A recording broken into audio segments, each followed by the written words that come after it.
Good evening, everyone, and welcome to the Invictus Racing League, the Realistic Performance League. I am I am your main commentator for tonight, Malc. With me, the co-commentator with me as always is Tim. How you doing, mate? You alright? How you doing, Malc? I am very excited. This is Brazil. This is Interlagos for the Brazilian Grand Prix, and this is... I say it every week, but I love Brazil. You'd be hard-pressed to find a track that I don't like. Oh, it's one of those classic tracks, isn't it, at Brazil? You just never know what to expect. And with like Ayrton Senna, with all... It brings so much memories back in, and through the S's at the first sector as well, and then that tricky second sector, you can like go left, right, and then up, down, left and right, centre. You just never know what to expect back as well. And then the long uphill left-hander sweeping up to get past the grandstands on there as well. So I can't wait for it, and I know you can't wait for it as well. But before we start the Brazilian qualifying there, but we have got to talk about the standings and a bit of the update from last week's race at the German Grand Prix. So, Tim, would you like to talk about the discussion of the highlights from last week? Well, last week it was a really intense race, and it actually saw Samu Papaito win after time penalties. Carlsberry had originally crossed the line in first, but he had about 3 to 6 seconds worth of time penalties. Lozak, who finished in second, had even more than that, or finished in second originally anyway. Luke Bailey, who was, I think, running around third at the time, he wound up finishing second with, excuse me. I'm sorry. But yes, it was an amazing race. So Samu Papaito, who actually had wing damage early on in the race, dropped all the way back to 16th position, was able to make the drive through the field to originally be running around the third position or so, and then after time penalties, being thrust up into that first place spot. So that's a win for him. He's currently third in the points with 60 points. Scopefielder is your leader with 83 points, and he is 21 points ahead of Luke Bailey, who is in second. So you got 83 points to Scopefielder. Luke Bailey with 62, and then Samu Papaito with 60. And with 8 races remaining in the season, counting tonight, that is not an insurmountable goal. So Scopefielder is not sitting pretty at the top of the standings quite yet. Absolutely not. He'll be feeling a little bit under pressure, but if you all remembered with all the previous races throughout the seasons here with Mr. Skyse, who's always been Mr. Consistent as always, but I think as we was talking beforehand, I think Schofield is one of those consistency drivers, but he had a bit of would you say a little bit of a bad race last week at German Grand Prix, but like you said about the points, you can't put your foot off the gas just yet on that. You don't want to do that just yet because it will punish you so much. And I think with Samu in the running as well, and also Luke Bailey as well, I couldn't write them off at the moment. Can you? Oh no, certainly not. This is going to be a battle that might even take it down to the final race of the season with these 3 drivers, because Samu Papaito has shown week in and week out that he is fast in that McLaren. For the past 2-3 weeks, we've just seen him battling for top 5s, battling for podium positions, and even walking away, with the win last week. And with Scopefielder, he started out the season, and I think it was the Alfa Romeo, and then he was dropped into the Williams. And I think that was his biggest issue last week, is being in the Williams, along with Boy Better Know, who won a couple weeks ago, but then I don't even think he cracked the top 10 in finishing position last week. I could be wrong about that, but that Williams are really holding those drivers back. He did get 10th. He has got like 2 places in the top 10. He had the win in Spain in round 4, and then also he had 10th place in German Grand Prix last week. So he's slowly getting the points, but it just depends on what's going to happen tonight. Good evening to everyone that's joined the session. I hope you like what you see. We're about to start off with the qualifying here tonight. This is the 107th Grand Prix, the eighth 8th time that we hosted at the Brazilian Grand Prix, joint first with Bahrain and the Silverstone, the British Grand Prix as well. So, like I said, it's one of those famous tracks for each time for Brazil as well. So, we're about to start the qualifying. This will be 104th start for Sir Spud, 92nd start for Nigel Gash, 86th start for Mike, but then there's so many others as well. But anything could happen here tonight at the Brazilian Grand Prix. We'll find out what's going to happen with the weather crew in a moment or two. But for now, we need to talk about the allocations as well. Don't we agree with that, Tim? Yeah, the car allocations are a very important factor because, as I was saying, with the Williams holding back our points leader of Scope Filter, it really just kind of makes the drivers, it gives them something else to think about, whereas with all the other leagues, they are equal in performance. These are actually based off of the car's real-life performance. Yeah, absolutely. Like with O'Stephen and Energy Dan in the Merc as well. So they should be their best opportunity to try and do well here with the cars that they've been given as well. But also, obviously, it'll be a tough ask for, like I said, for Bettino in the Williams as well. But if you've got a good run in, especially on here as well, you just never. And Scofielders, I do apologise, in the Williams as well. So it all depends if they can do it on the day of the race as well. So I'm just trying to see who's got out there first. It might be Lozak. No, that might be. Yeah, it is. It's Simon Palmer, aka F1 Mr. P80. So he's in the Red Bull car tonight, but he'll be doing the actual qualifying lap as we always do in the Invictus Racing League, the Realist Performance League as well. If you like what you see so far, guys, please make sure you like, subscribe to our channel for all the live races as well.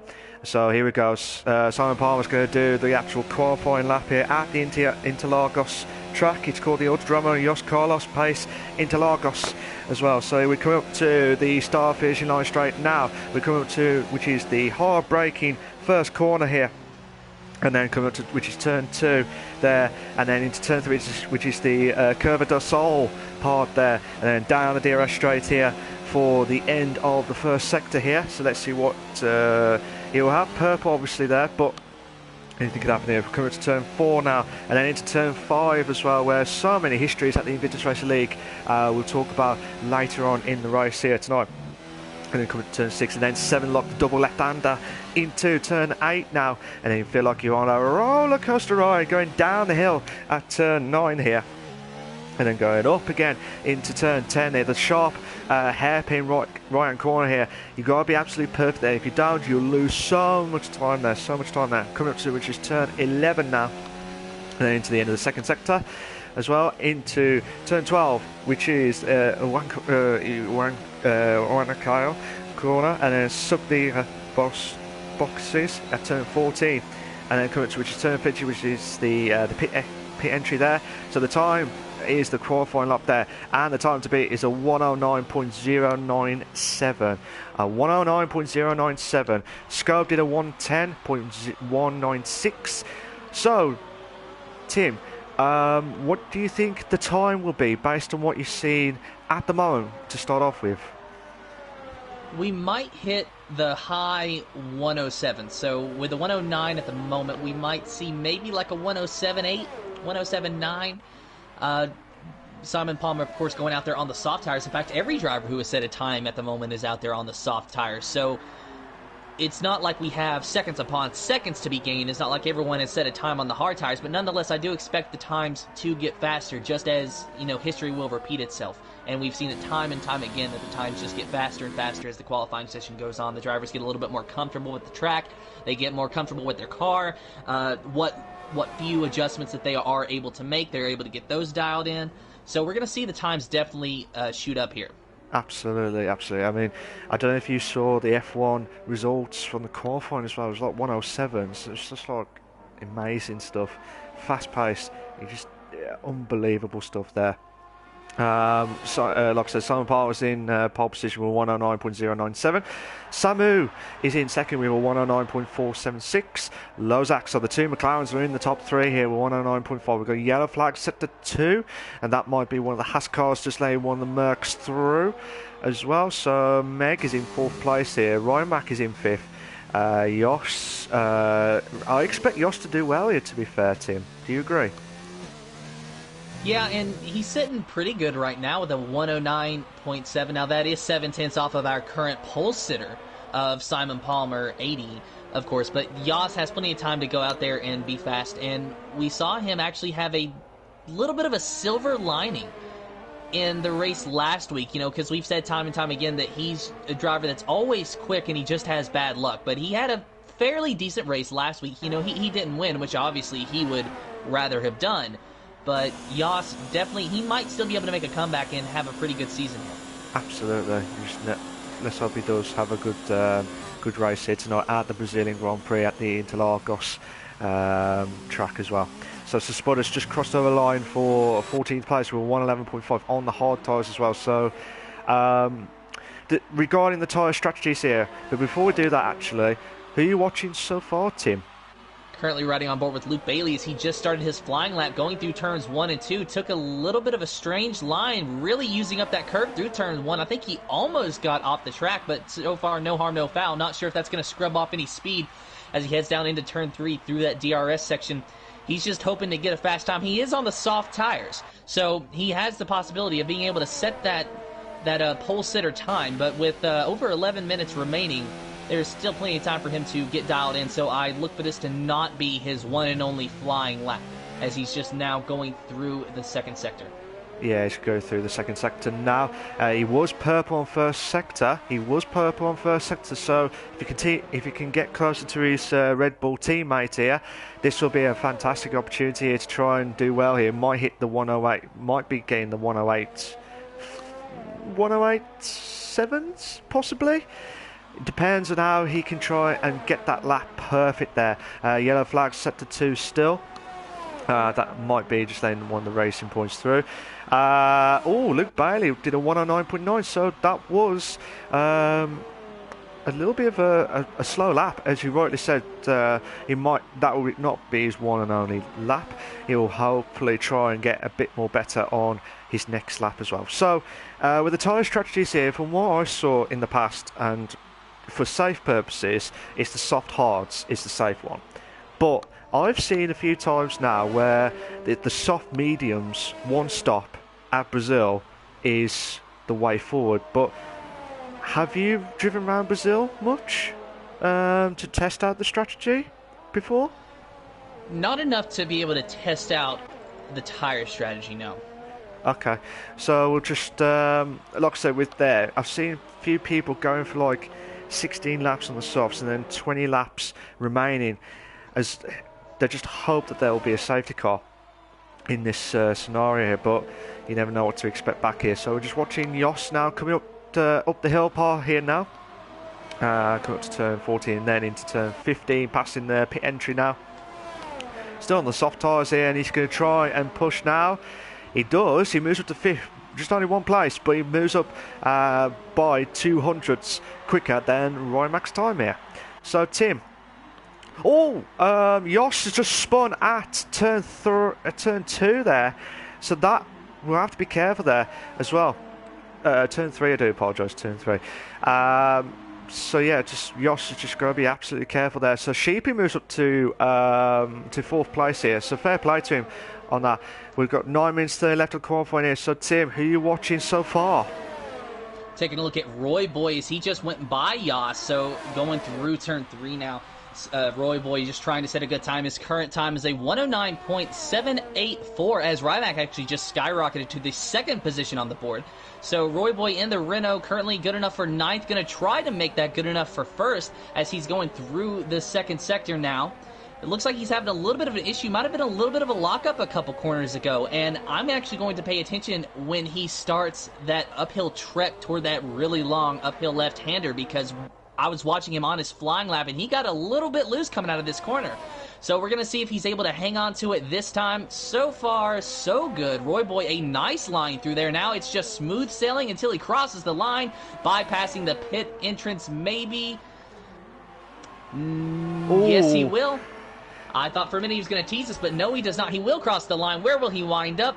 It is still only 9th place. Yeah, I think the time he did a 109.752, but like I said, I don't think he has improved. I think it might have been a little bit of a slower lap here. So look at this, and a newcomer as well. Charlie has joined into the Realistic Performance League tonight, joining up with Rymac. I do apologise for that. And now, as we mentioned about Charlie, he moves up to 5th place. So Charlie could be the one to watch as well to make that consistency going in the Realistic Performance League.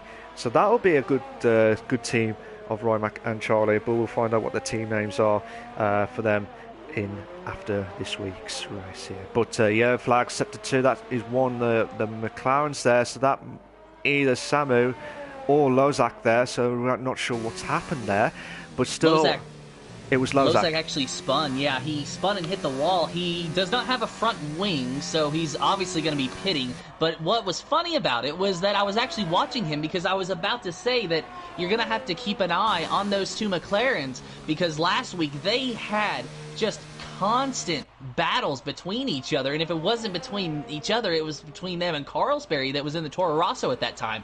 So with them sitting 2nd and 4th right now respectively, they're going to also be some drivers to watch. And you know, you cannot count out Rymac in the Racing Point, sitting there in 3rd. So far a really good time, and just a little over 6 minutes remaining at the moment. So Lozak, as he rightfully pulled in because his front wing was gone, he might have a little bit of issues through the 2nd sector, but if he can not spin out in the race like he did in qualifying, then he might be one to watch here. Yeah, he might be the one to watch here as well, but we'll just have to wait and see. With 6 minutes 40 left of the qualifying here at the Invictus Racing League, the Realistic Performance League, at the glorious course race of the Brazilian Grand Prix as well. Just watching Luke Bailey come up to the start finishing line straight now, and he has moved up to the top 3 now. So we've got a Red Bull sandwich there for Samu as well. So Luke Bailey in 3rd place there with 109.263. Tim, what's your thoughts with that? That's a really good time. Luke Bailey definitely showing that he's got a better car than what he did a few laps ago. So I'm sure he'd rather be up there in the 1st position when it's all said and done, being able to get those 2 extra points. But nonetheless, 3rd place is a solid position. Yeah, brilliant stuff. But at the moment, anything could happen here. I reckon we could hit the 108s, but it just depends on if anyone can go for it here tonight. But we're coming at 5 minutes 44 left. Just watching Meg Lugby now into passing the 2nd sector into the 3rd one now. Up the hill, passing to turn 13 now, into turn 14 now. We've got your flag sectors 1 and 2. At the moment here, oh, Meg Lugby's teasing us. He's absolutely teasing us here. Unbelievable stuff there. Just watching Energy Dan doing his lapping here. He was just a little bit spun at the back end there, a little bit there through the 2nd sector here. But looking at the times now, we've coming up to the 5-minute marker now. Would you say there'll be a few shocks with the qualifying along the way here? Truthfully, I'm already shocked with the qualifying. I expected the times to be a lot faster by this point, but it's under 5 minutes remaining, so this might be crunch time for these drivers. As far as any shocks and anyone coming from the back to the front, I just don't really see that happening. I think that, you know, the guys that are around the top 5, top 6, you know, are going to be your fast ones at the moment here.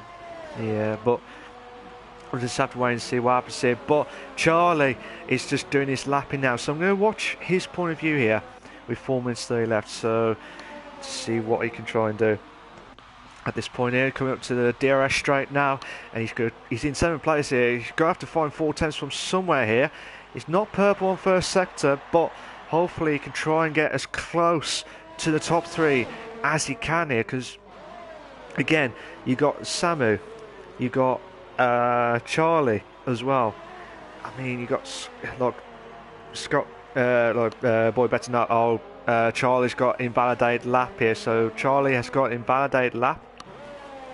And also, Lozak has got an invalidated lap here, so let's just have a look at Samu. He's always got an invalidated lap. He also has an invalidated lap, actually. I've been watching him for that lap because I expected him to maybe challenge for the pole here this time around, but he invalidated his lap, so he's going to have to pit, put on new tires, and try it one more time. And the clock is ticking with just a little over 3.5 minutes remaining. He's going to have to be quick about it. Yeah, do you think the pressure is happening now with some of the drivers here tonight, especially with Scope? He can't lose out to Samu massively again. Like last week with the German Grand Prix, he can't lose so much points. If Samu gets into the top 3 again and Scope outside the top 3, and be a bit under pressure moment there. Do you agree?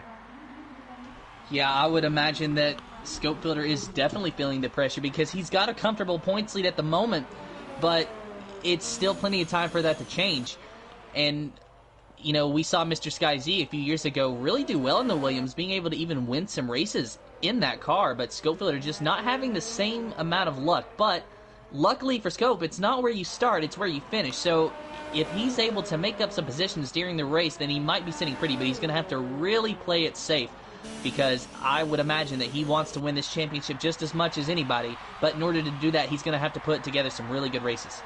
Absolutely, but he can do it, and stuff, but on the day you have to be on the ball, like what Mr. Skycy did the last 4 seasons at the Realist Performance League for the Invictus Racing League as well, and he's done a magnificent job here. And obviously we will have a new championship drive. I'm so sorry about that, but Simon Palmer has just gone off wide there at turn 9 there, so he spun at turn 9 there. He did lose out a little bit, he might have gone wide into the grass, hence why he's gone off the track. He's passing into turn 10 now, but we're just watching Luke Bailey now coming up to the last bit of the third sector here. So let's see what he can try and do here. He's going 4 2/10 off his teammate here. But we'll just try and see what's going to happen here. Oh, every time we watch someone, they're going to go back into the pits. On madness stuff there. But Tim, who are you watching so far? Riding on board with Samu Papaito, he's going to give this lap another try on his out lap now, but as he's going through, or actually just now entering the third sector, he's going to be starting his lap very soon. So going up that really long uphill left-hander, that really long trek, somewhat sort of like a mountain climbing of F1. So as he's now about to cross the line, we'll see what he can do. He's got to make sure to not invalidate his lap, because this is probably going to be the last chance he has with only 62 seconds remaining in this session. So Samu Papaito going through turns 1 and 2, a very good line thus far.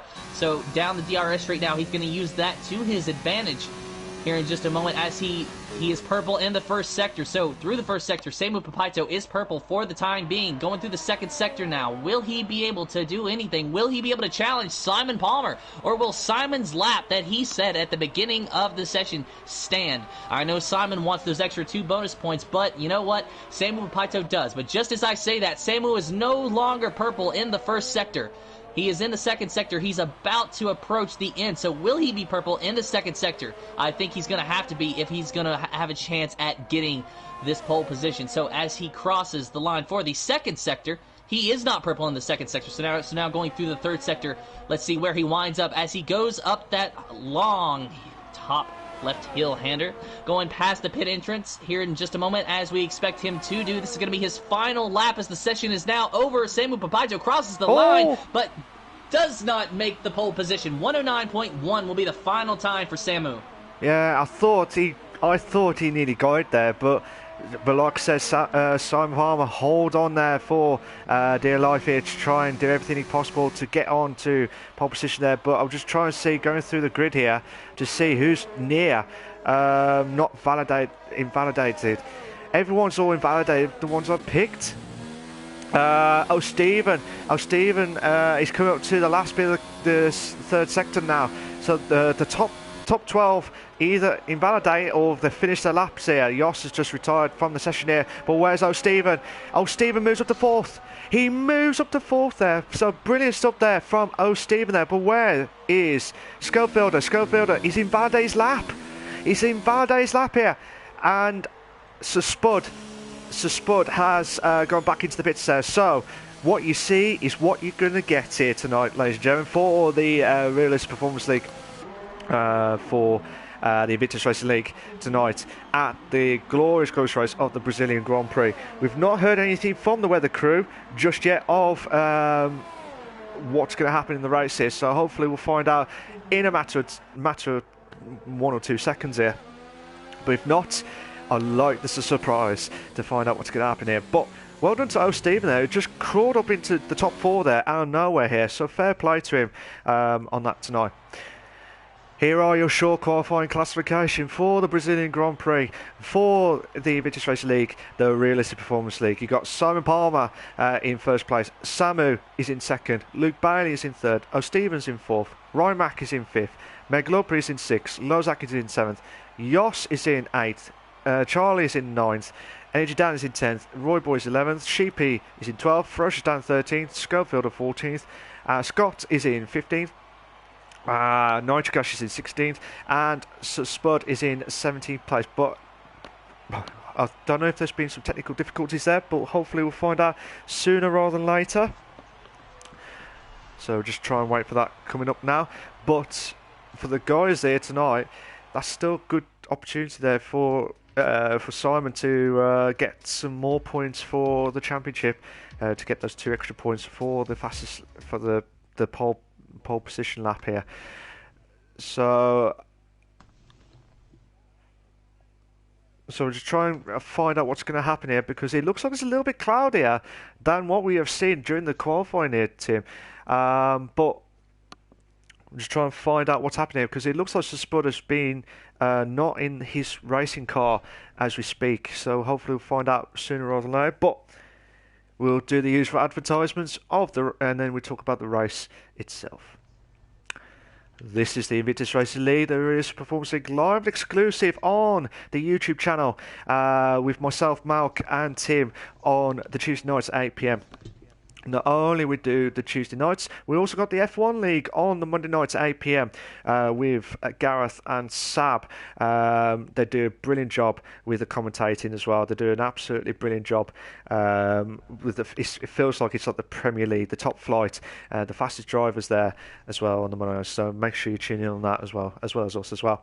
But not only on Mondays and Tuesday nights, we also got the Wednesday nights on for the F2 and F3 League with Energy Dan and James on the F2, and Harry and Charlie for the F3 League. The guys do a brilliant job as well, so they do that as well.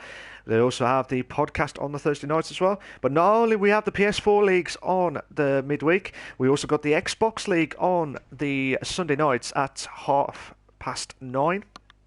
So if you like the Xbox and want to join in, there is that option there on the Sunday nights there. So make sure you subscribe there as well. But not only we're on the YouTube channel as well, we also got Facebook, Twitter and Instagram as well. So make sure you subscribe and follow as well. But the main thing of all, the most important thing of all, is the InvictusRacingLeague.com. That is where, if you like the racing and you want to apply, why don't you register, sign up? And then there's an option to click on apply to race. If you fill that in, one of the admins will get in contact with you to have a trial run. And if you're good, and if you pass the test there, you might be in one of the current leagues that we've got, subject to availability as well. So we're just waiting for the guys to get back in. I think that might be a technical issue with Spud cannot get back into his car. I think that's why we're finding out what's happening here. But like I say, if you like what you've seen so far, guys, please make sure you subscribe to our channel and to the video for all the live races here as well. So Tim, while we're waiting for the guys to get themselves set up and ready to go, what do you think is going to happen here for the situation for... Well, we'll find out what's going to happen here in a minute, but with the situation of the race itself, do you think Samu will get it again, or do you think the Red Bulls will hold on as well?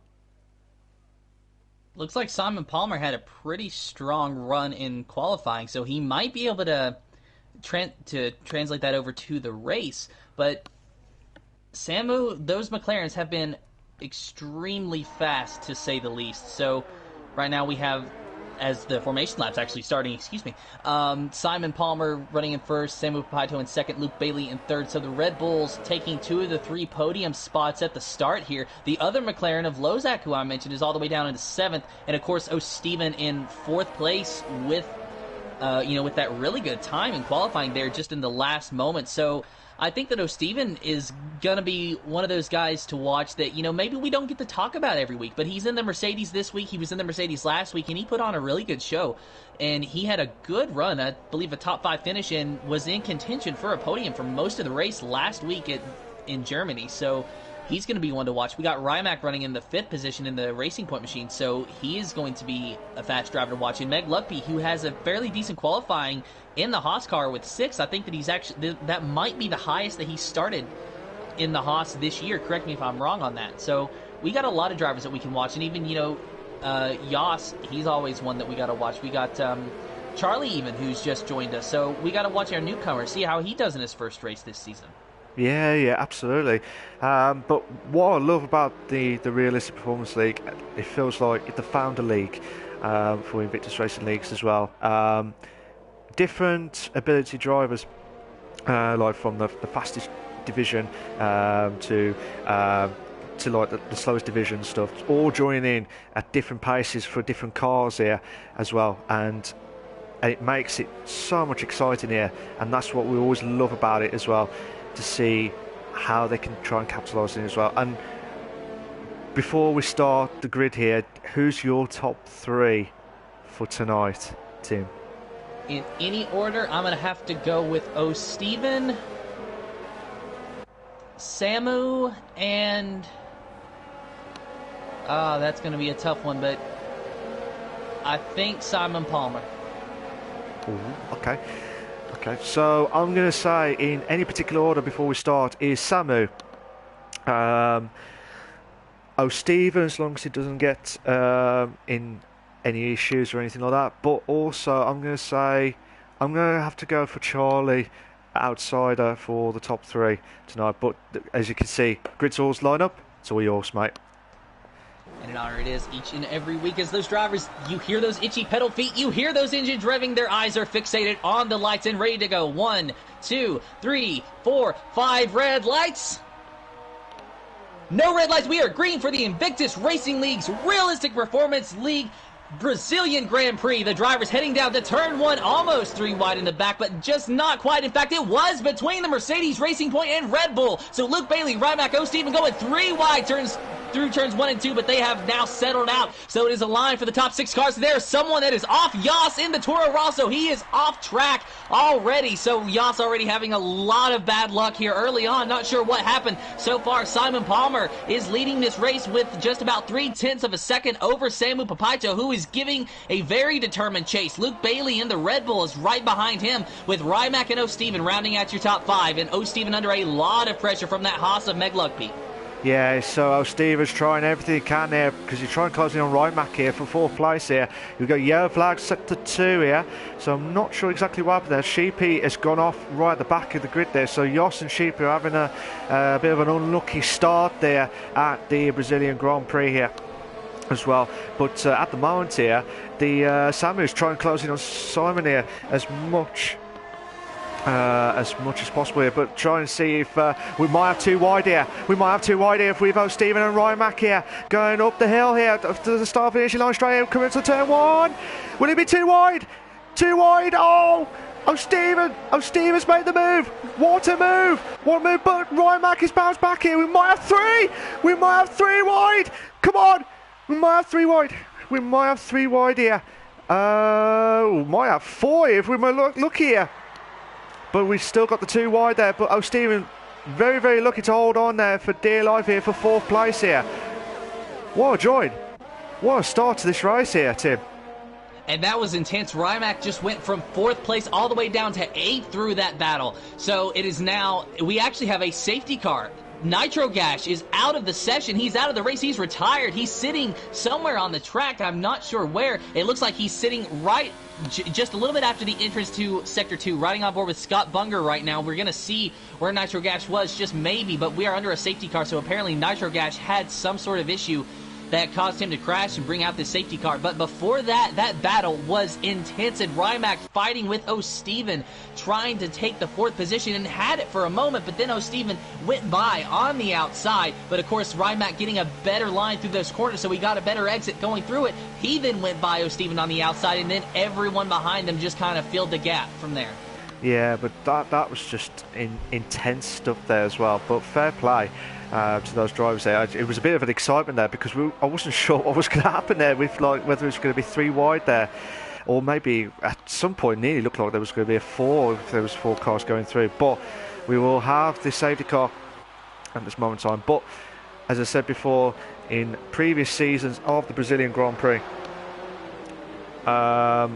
I'm not sure exactly what's happening here. So Stan has retired from the session here. So already we have 2 cars out. Yeah, so we've got Stan who's just retired from the session here. So, and he was in the pits as well, I believe. Yeah, he was. He retired in the pits as well. I believe we've been told, well, we're thinking it might be a restart here, guys. We might have been told that it'd be a restart here.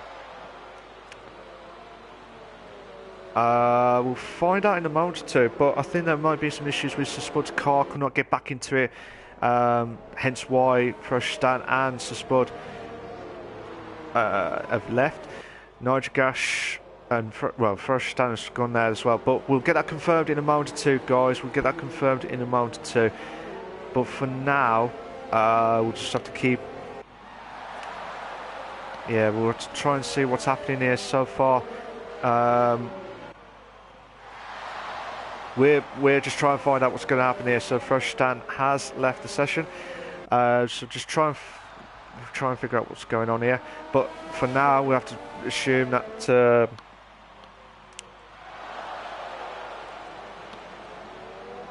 So we'll just try and find out from what's going on here from the admins here to see if it is definitely going to be happening a restart here, or we are going to try and carry on here as we are seeing from the safety car. But from some of the drivers who have not carrying on here, you would think, Tim, it would be a safety car. A restart here. So Spud has left the session again. Still no confirmation as far as I can see. Oh, okay. So we've been told. Well, there might be now. Go ahead, Malc. I'll let you do the honours, Tim. I'll let you do the honours. Well, it's looking like. Well, no. There's still debate. I have yet to get confirmation. I'm sorry, Malc. There is still debate. We have some people saying restart. We have others saying no. Yeah. Well, we'll have to know sooner. Well, it looks like a lot of drivers are retiring from the session, though, so there's definitely some confusion, and I don't know, honestly, I hate that it's going down this way, but I guess we are restarting. Everyone is leaving. Hold on just a minute. Yeah, I think we are going to have to restart the race itself, because I think the majority of the drivers have left the session here. So hopefully we'll try and find out what's going on here. But yeah, so everyone's going to retire now. So we will going to restart the whole race now as well. So it's a little unfortunate though, because it was such a brilliant race up to this point. It was as well. But for now, at least we know what their pace would be in tonight's race. So for the guys who just joined in, we will have to restart the race due to Spud not getting to his car in the race itself. So we'll be back in a moment or two.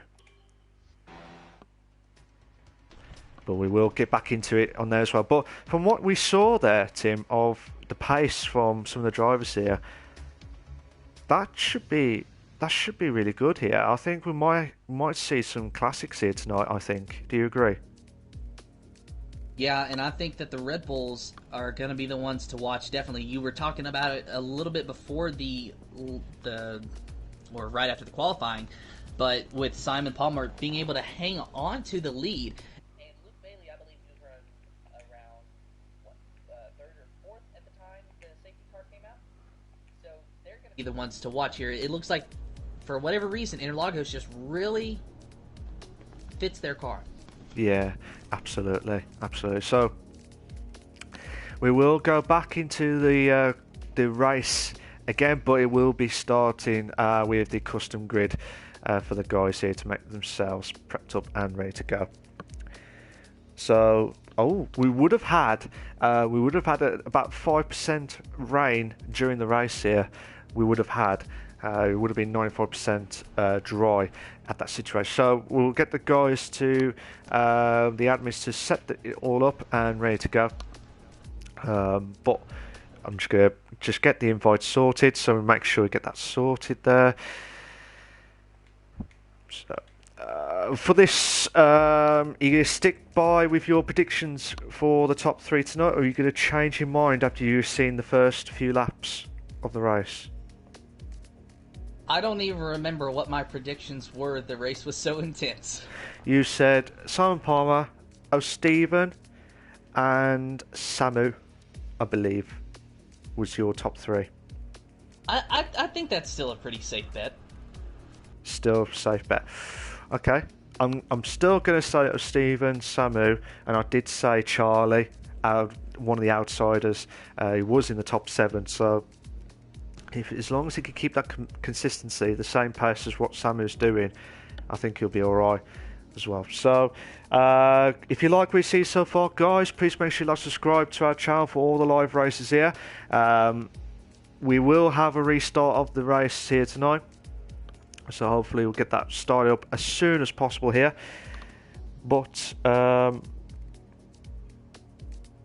yeah, we'll just try and wait for the guys to get themselves prepped up and ready to go. But from there, obviously, Simon will definitely have that 2 extra points for the Drivers' Championship standings here later on after the race tonight. But I can't wait for the Brazilian race tonight.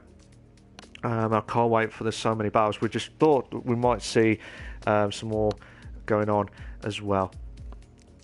So we will kick off in a moment or two, guys. We will kick off in a moment or two. So don't go anywhere. Just making sure that the guys are all in and all set to start off with on there. But Tim, have you got any thoughts about what you think is going to happen in tonight's race? I know I've asked you about the top 3, but was there anything that in your case was good about the outside battles we're looking forward to as well?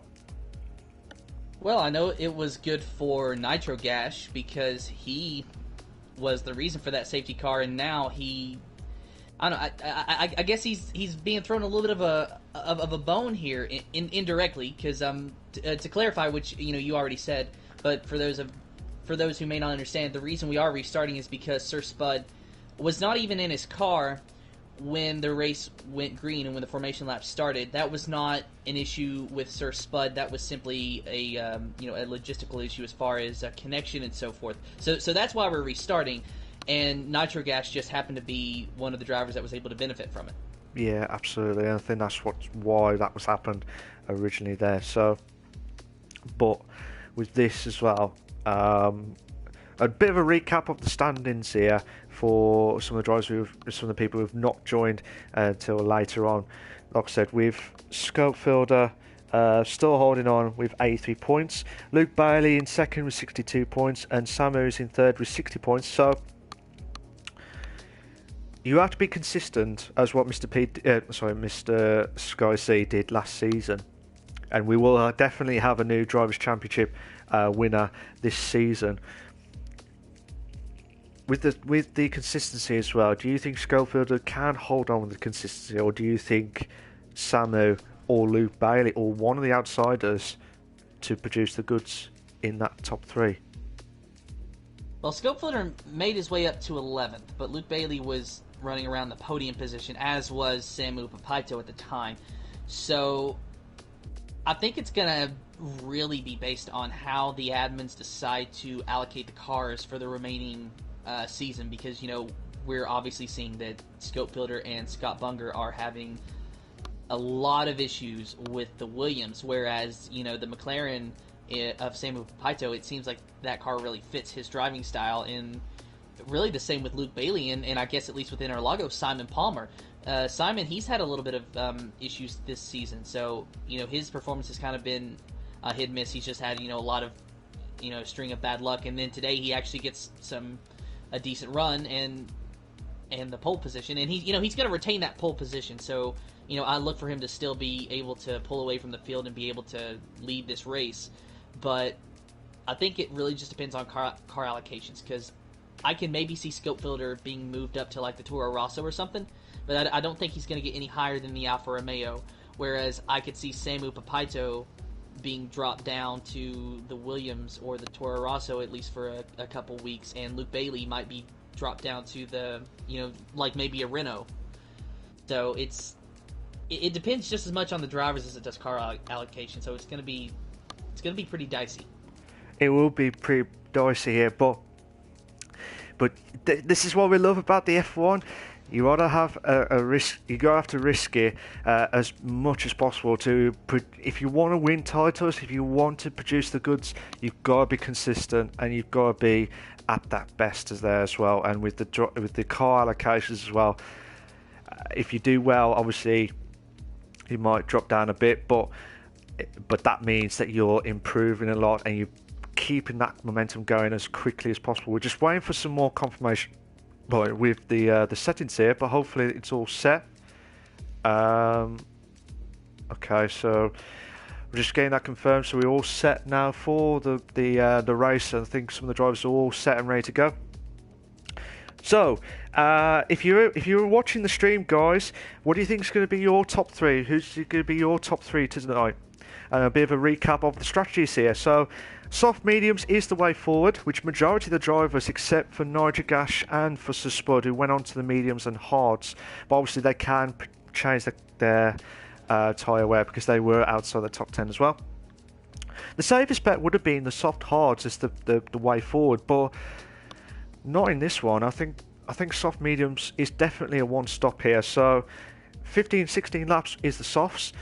The mediums can last about 90 to 20 laps. And then the hards can last about 24-25 laps. Just waiting to find out what's going on here. We thought we was about to start there, but I think we just lost another driver here, but hopefully they'll back in well. So a recap then again of the hard tyres with 24 to 25 laps of the hard tyres as well. So with the soft mediums is the way forward. They've got to produce the goods here tonight, Tim. Excuse me, ask me the question again now. Hopefully this will be a unbelievable moment here, Brazil. It's going to be a fascinating race tonight. Do you agree? From what we saw during the first few laps of that time I guess you can call it a bit of a practice race. Yeah, I think it is going to be a good race. Sorry for kind of being dead in the water over here. I was just looking for confirmation to make sure that we were in fact going green, which obviously you can see now that we are.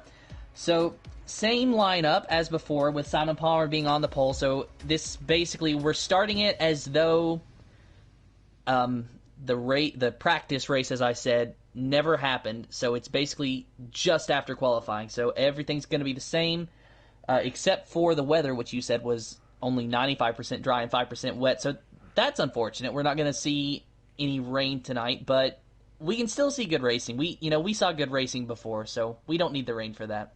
Yeah, absolutely. As well, but hopefully with the dry race as well, we will have so many fast-paced drivers to try and get maybe 2 wide, 3 wide, or maybe even 4 wide down between turn 3 and 4 at the first DRS straight as well. So we never know what to expect back as well. So we're just waiting for the guys to get their the tyre wear strategy set up and all set, because we will kick off. I think we'll do the formation lap, but we will kick off. Hopefully we'll get time to get with the formation lap for you, Tim, here as well. So we will just wait for the guys there, but I can't wait for it. I've just, like I said, from what we saw there, I can't wait to see how Charlie, if Scopefielder can get through the pack as quickly as possible to get as close to Samu into the top 3. That'll be the one to watch as well. But with Simon Palmer, Luke Bailey in the Red Bull in the top 3, with O. Stephen in second as well. Anything could happen here. Anything could happen as well, Tim. Well, we saw Rimac go from 4th all the way down to 8th there right before that safety car, so definitely anything can happen. Normally what you see through qualifying, you can usually get a pretty good idea of how the race is going to go as far as speed, but with what we saw, I really don't think the qualifying is a good baseline for at least this particular race, because we saw a lot of drivers just all of a sudden getting these bursts of speed. Scopefielder, our points leader, started in 14th, but he worked his way all the way up to 11th, and he probably would have gotten a lot closer if we'd have been able to go back green from the safety car, which, of course, this is just what this race is serving as now. So a lot of drivers here are realizing, okay, now is my shot. We're getting a redo. So it probably put some of their minds at ease, and then others like Simon Palmer was probably sweating it out because he was leading, and now he's like, well, now I got to get out to the lead again. So he probably is kind of kicking himself like, man, I wish we didn't have to restart the race. But then other drivers, like I said, Nitro Gash, he's really wanting to restart. Rymax, he's probably wanting to restart because he dropped back to 8th, like I said, and he probably was not looking forward to making up those positions. Yeah, okay. Yeah, but like I said, it's a bit of a 50-50, isn't it? You just, like I said, some drivers would appreciate the restart because of the positions that they had, or they lost out, or the crashes, like we said with Nitro Crash. But then also some drivers that would be absolutely fuming because they would have had a good start from a few positions there during that race as well. But with this tonight, hopefully we'll find out. We're just still waiting for the guys to set up for their tyre wear and their setups, I think, what's going to happen here. But for the Invictus, we're about to kick off now, so they're all set and ready to go. So Spud, the admin, is kicking off here, so everyone should be all ready up now. But I can't wait. I hope you're on the edge of your seat, guys, for the Invictus Racing League, the Realist Performance League, round 6 at the Brazilian Grand Prix. Obviously, round 3 of the Belgian Grand Prix will be rerun due to technical issues at the time. Hopefully we'll get that sorted as soon as. Good evening to Ozone. How you doing, mate? Typhoon says, good luck, guys. Miss racing with you all. I hope that you'll be back in when you can. Back into the racing as well. So let's see what happens here. This is the part 2 or rerun 2 of the race itself here. The only difference is, obviously, I think there might be a bit of an issue with the start, but hopefully we'll try and get that sorted. I think it's just Spud and Nigel Gash moved up, and I think Froshtad and Roy Boy dropped. I don't think Froshtad dropped down, I think, but like I said, I don't think they'll restart that on that now, because otherwise we'll be here till late here as well. But like I said, we're coming up to the second sector now of the formation lap here, with Simon Palmer in first place, Sam Uzi in second, Luke Bailey in third, O. Stephen in fourth, Roy Mack in fifth, Meg Luppy in sixth, Lozak is in seventh, Yoss is in eighth, Charlie is in ninth, Energy Dan is in 10th, Sheepy is in 11th, Scopefield is in 12th, Scott is in 13th, Nitro is in 14th, Spud 15th, Froshtad 16th, and Roy Boy in 17th place. And I'll tell you what, Tim, for earlier this time, I'll let you do the honours while they're slowing in the third sector.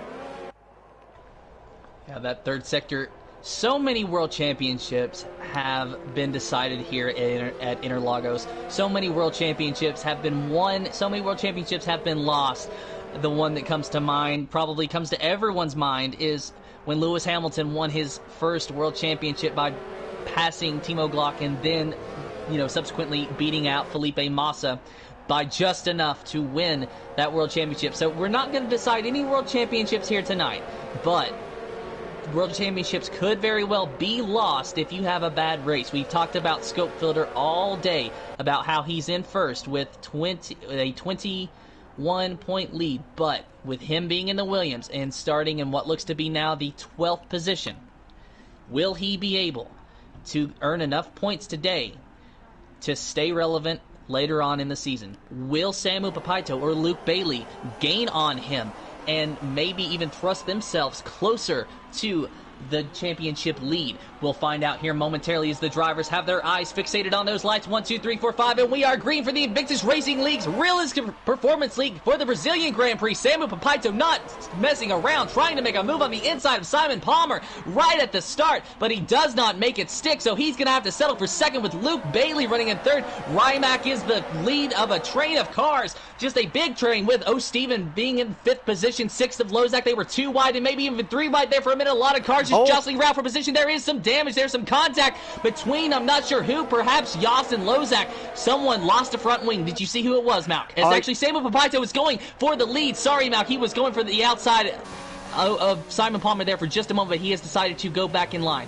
Yeah, I could not see what happened there from the wing damage there. It might be from the Merc or it might be from the Toro Rosso. We're not sure yet, but I just saw, as you're watching Samu try closing on Simon there, Luke Bailey went off track there. We got 2 wide, 3 wide there nearly at turn 10 at the hairpin corner there. So that is unbelievable stuff there to start with on the Invictus Racing League, the Realistic Performance League. Still watching from the top 2 here to see if Samu can try and make the move here on Simon here as quickly as possible here. But Samu ain't messing about here, Tim. No, he is not. Ferocious Dan, though, unfortunately, he is dropped back to the 17th position as he actually spun in sector 2, I'm sorry. So Ferocious Dan already having a lot of bad luck, but watching this battle for the lead. Simon Palmer leading fairly, I wouldn't say comfortably, but a somewhat decent gap. But Samu Papaito is closing that fast, trying to go on the outside, but thought better of it at the last moment, probably for the better from Samu Papaito. So Simon Palmer and Samu just battling it out. Samu trying to find any gap that he can, but Simon Palmer is not giving an inch. Simon wants to win this race, and he know he can't be won on the first lap. He can't be won on the second lap, but it can certainly be lost, and he wants to make sure that he can keep Samu Papaito behind him for as long as he possibly can. Right now, those are the only 2 cars that are in contention for the lead at the moment. The closest one back behind them is Rimac, who is about a second behind Samu Papaito. Yeah, well, I think the time is a little bit wrong here on our screens here, so hopefully we'll get that sorted in the next lap or so here. But actually, Rimac is near getting closer to Samu in second place here, so let's see what he can try to do here. Passing now, DRS should be active here. It's just Rymac's got the fastest up the race now with 112.4. No, Charlie's got the fastest up the race now with 112.3. I did say Charlie to watch out for in here. Scott's dropped down to 9th place here. Lozak's moved up to 8th place now. But here we go. We've got 2 wide. We might have 2 wide here for Samu and Simon Palmer. Yellow flag set to 1. Yellow flag set to 1. That is Energy Dan. Energy Dan. Oh my days. We've got 2 wide. 2 wide and 2 for all. Contact. We got contact there between Samu and Simon Palmer. Samu's got a 5-second penalty for severe collision with Simon Palmer. We have got the safety car. We have got the safety car here because of the collision between Simon Palmer and Samu there. So we will have the safety car here, Tim. I am just at a loss for words. I don't even know what happened. I went to check on Energy Dan for a moment, then came back to the battle for the lead, and all of a sudden Simon Palmer's car was just severely damaged, and so Energy Dan has a drive-through penalty for speeding under the safety car. Samu Papaito now has a 5-second penalty for a severe collision with Simon Palmer, and Simon Palmer, your pole sitter, who had a very fast car today, is now out of the race just 2 laps in. Yeah, it was unlucky there, but it looked like Samu tried to make the move there, but I think there was a little bit a bit of a contact there between himself and Simon, and because Simon trying to get back on, a little bit of contact, bang, into turn 5 there. So hopefully, obviously that will be checked afterwards, but drive-through penalty for Energy Dan for speeding under the safety car. Energy Dan's got a 5-second penalty for speeding the pit lane now, so Energy Dan's not having a good day here. He's retired from the session here now. So Schofield is in the pits here for the hard tyres here as well. So he's going to go all the way here. Lozak's got a 10-second time penalty for exceeding track limits here. So not sure what's happened there from his point of view, but So let's have a look at the position changes here. So the biggest mover is Roy Boy from 17th to 9th place here. So. And Scott has moved up to 7th place here. Charlie moves up to 3 places from 9th to 6th place now. So, and Jos moves up to 3 places as well. So Jos is doing a good race at the moment. But obviously we don't want to cause any commentators jinx or anything like that. But like I said, every time Jos does a good race, something happens there, but I'm not going to say why or anything like that, but I don't want it to happen badly for Jos here, because he does deserve some decent points here this season. Don't you agree, Tim? That he does. And you know, this is just a race to where I don't think we're going to have to worry about a commentator's curse, because things are going to happen anyway, as we have already seen. You know, our first race, we have issues to where we have to restart. Okay, that's fine. Let's keep going. But then in this race, already 5 laps in, and we got 2 cars with a DNF. So this is already just so crazy. It is absolute madness. And it's not anything that I can tell that the drivers are doing. Don't get me wrong. This is just how the race has decided to play out. Yeah, absolutely. Absolutely. But it's a bit of an bit of unfortunate accident there from from Simon's point of view there, but you know what I mean, like as in like the DNFs, and then Energy Dan had the DNF as well, but he did actually retire Energy Dan in the pits there. But we're just waiting for the safety car. Safety car will come in this lap here, because I think all the cars are all joined in now. So let's see how, I mean, let's see if Rymac can try and close in on Samu, but I think he'll shut off here. Samu, but just have to wait and see. But Stephen could pounce here at any moment here. But I don't know who to pick from this now. I don't know who to pick out of the restart of the safety car. I don't know. I mean, I'm sure that Samu Papito is going to get a pretty good jump, but you know, he already has a 5-second time penalty, so he's going to have to, you know, get out. And now, actually, Roy Boy has a 5-second time penalty for a severe collision with Lozak. I have no idea what happened there. It looks like Roy Boy's wing is fine, at least from what I can tell, but I have no idea. So Samu Papito, as we're about to go green this time, he will probably get a good jump, but will he be able to hang on to it with that 5-second penalty after having a collision with Simon Palmer? We're going to find out as the safety car is in, but Rymac looks like he's going to get a jump and go around the outside of Samu Papito, so now the racing point of Rymac is in the lead. Side by side as they go into turn 1, Samu and Rymac, but Samu gets the edge back on Rymac, so Rymac having to give chase to that McLaren, but he is not giving up as they go through the DRS section. Samu Papito on the inside, Ryback on the inside, but who will win out on this very short battle as they go into turn 3? Samu Papito has the preferred line, he has the inside, and he will run into the first position, at least for the moment, but Ryback is not giving up. He is right there on the back of Samu. Yeah, this is a brilliant start there from Samu here. Try and push now from Rymac's point of view. But while we was watching that, I saw a bit of a battle there between Charlie and Scott there. They were doing a brilliant battle there. Let's have a look at a bit of a battle there. We might have 2 wide here between Jos and Luke Bailey. Jos has made the move. Jos has made the move. What a move there from Jos. Brilliant stuff there. Lozak's tried to make the move there on turn 10 out of nowhere. There's been a contact there between Roy Boy and Luke Bailey there. There's been contact there between Roy Boy and Luke Bailey. So that will have to be checked after. But Scott has moved up to 7th place now. Charlie's, like I said, all the others have all moved up now. Charlie's moved up. He's going past Scott here. What a move there. But they still might go side by side here. They might go side by side here with the DRS straight here, but just wait and see from Scott's point of view here. Can he try and make the move here into the DRS straight here? But at the moment here, anything can happen here. Anything can happen here for the top 8 here tonight. Still watching with the Racing Point of Sheep here, trying to close in on Scott here, down the DRS here. But Charlie looks like he's pushing on for... it might be Scott's... he had a bit of front wing damage there from Scott's car there, so he will lose out a bit of straight line speed here from Scott here. Tim. Right now, I'm watching the battle between Yas, Roy Boy, and Lozak. That's for 4th, 5th, and 6th. Roy Boy running in the 6th position, trying to chase down Lozak and Yas. So Yas is kind of the lead of this very small train of cars, and ahead of him is the podium runners at the moment. So Roy Boy getting very close to Lozak as they go through the 2nd sector, about to enter the 3rd sector, but Lozak getting a better jump on that. So I almost wonder if Roy Boy has a little bit of wing damage from Lozak. The wing looks fine, but there might be some minor damage that we just can't see with our eyes that could be holding him back, because he definitely looks like he's at a bit of a disadvantage when you look at how Yas and Lozak are just pulling away, and Charlie might even be trying to make a move on Roy Boy very soon, as it looks like he's starting to gain on him.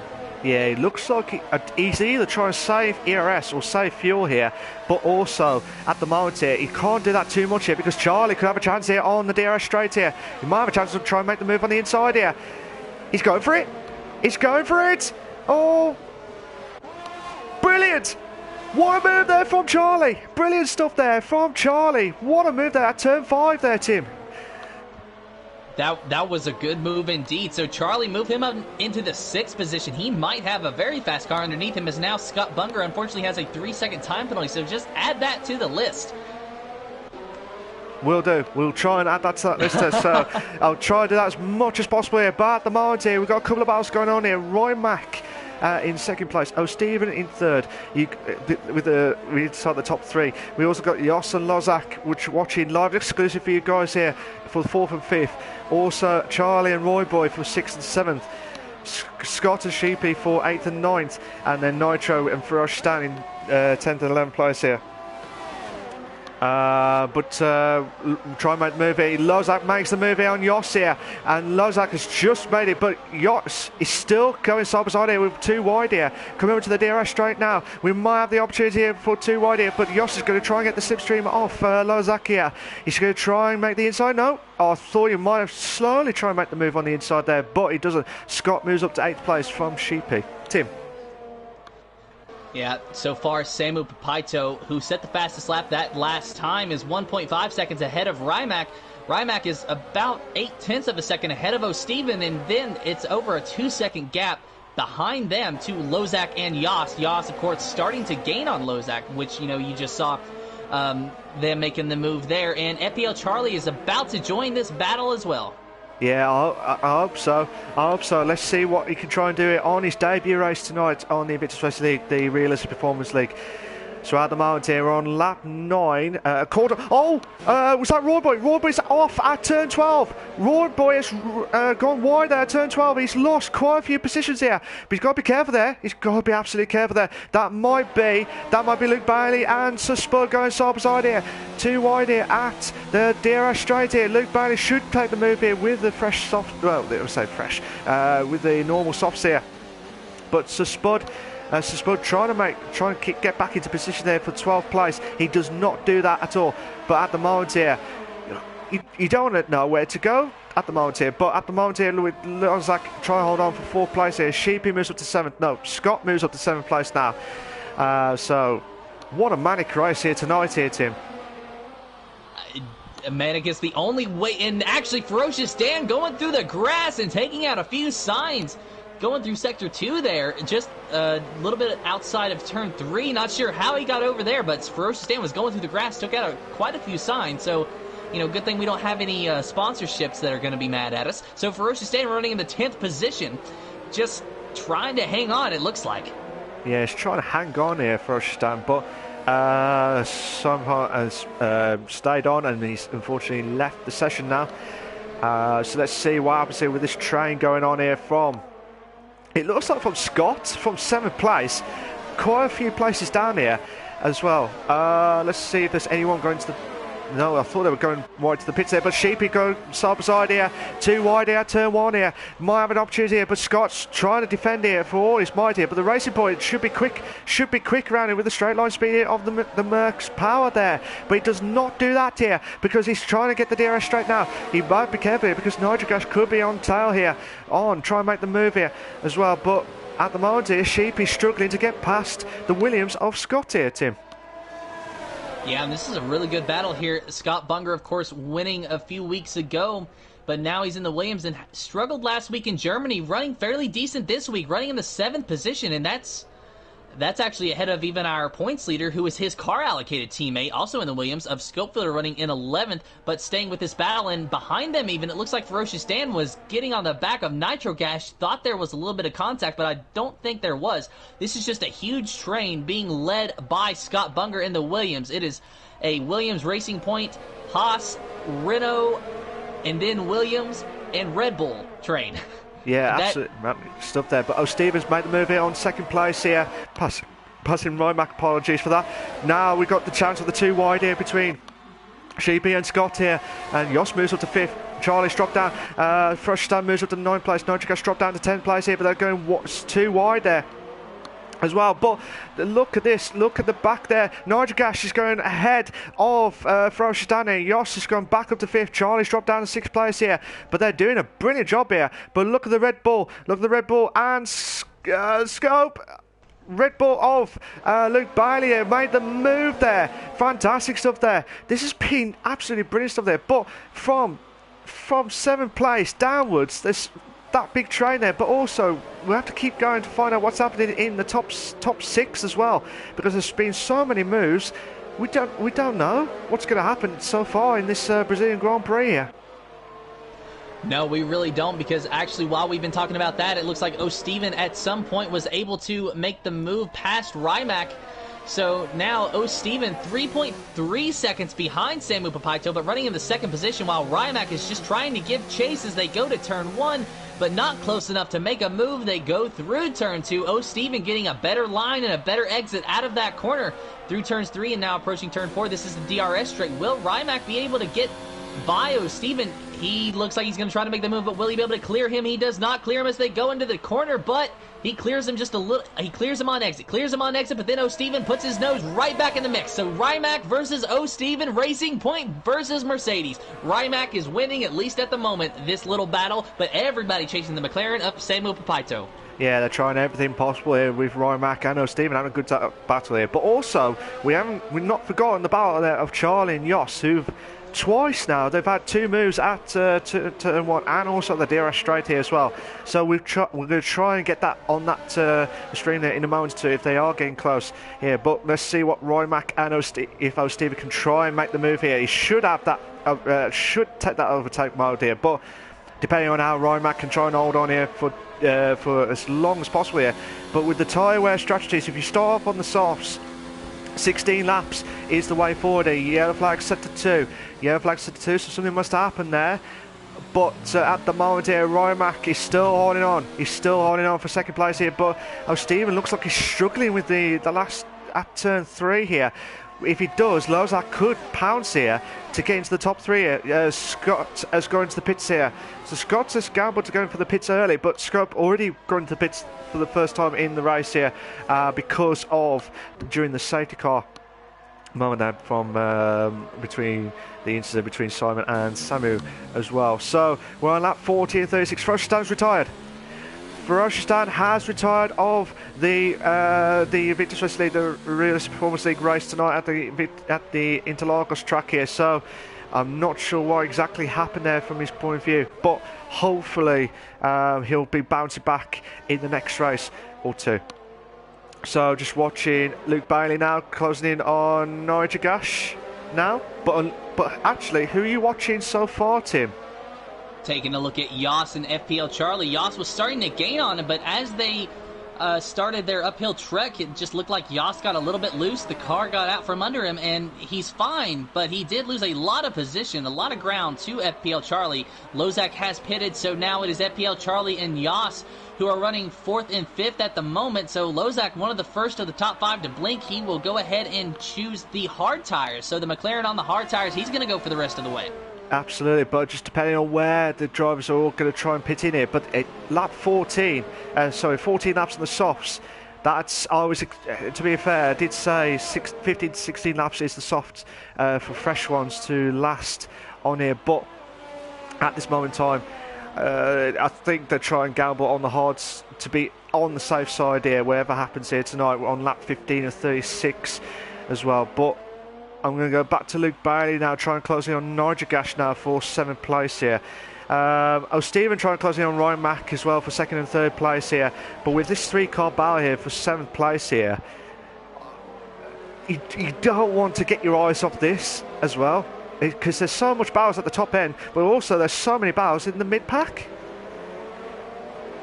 There certainly is, and I'm actually watching from Lozak's point of view the battle between Luke Bailey, Nitro Gash, and Roy Boy. But behind Lozak, it looks like Sir Spud is starting to size up our points leader of Scope Builder and just trying to see what he can do. He's not close enough to make a move just yet. He is within DRS range, but Scope Builder with 11 laps on those hard tires. Sir Spud, of course, has 14 laps on his hard tires. He's been on them since almost the beginning of the race, where Scope Builder pitted during the safety car. So Scope Builder going to try to go all the way. Sir Spud will probably have to pit at some point for a fresh set of tires. And it looks like Lozak is actually starting to gain on Roy Boy and going around the outside. Will he be able to clear him? Yes, he does. He's using the slipstream of Nitro Gas, and he makes it 3 wide, and he gets into the Renault. The Renault of Roy Boy, so he puts the Renault into the wall, but Lozak will move up into the 4th position. But Stevens just made the move. Stevens just made the move on the inside there. What a move there. While the guys are all off the track there a little bit there, and that's caused Stevens to get himself back into the 5th place here with the medium tyres here. So he's got an opportunity here to do well here tonight. It all depends on how far he can try and get close to the top 3 as much as possible. But look at Sir Spud and Roy Boy closing in on turn 10 there. But Charlie's already got his pit already for the medium tyres here, so he's already gone past Scope Builder as quickly as possible here. We might have, oh my days, we might have a 5-car battle here for 6th place here, but at the moment Sir Spud will be a sitting duck here, because look at Charlie now. Charlie's trying to get on the side here for 2 wide here at Roy Boy here. He's made the move here, Charlie. No messing about here, but will Roy Boy make the move here? But look at Nitro Gash. Nitro Gash made the move for 5th place here, but Charlie could make another move here. We got 3 wide, and he's made the move. Oh, brilliant! Absolutely brilliant there from Charlie. I tell you, what a drive so far in his debut here at the Invictus Racing League, the Realistic Performance League tonight here, Tim. That was just amazing. That was basically what Lozak tried to do, except Charlie did it without making contact with anybody. That was just amazing. So first Lozak makes a really gutsy move, then Charlie makes a really gutsy move. These drivers are just moving through the pack, and both of them, mind you, are on fresh tires. They have just pitted, so they are fast, they are quick, and they are just trying to get back to where they need to be on the track. Because actually there was contact between Yas and Roy Boy. I think it might have been very minor. I don't think there's any damage to Yas, but there was a little bit of contact, and it did cause Yas's car to get just a little bit upset. But Roy Boy running in 7th now, that might have actually helped him. It might have given him just a little bit of a push forward. Yeah, but at the moment here, let's see what's happening here. Looks like I think Roy Boy's going to the pits now. Roy Boy's got a 5-second penalty for speed in the pit lane now, but Yoss has gone ahead of Nitro Gash now during the DRS straight here as well. So with the fresh hard tyres as well, fair play to him. But Stephen with the fresh mediums here. But look at Scope. Scope's going to try and make the move here. 2 wide here. Down onto turn 4.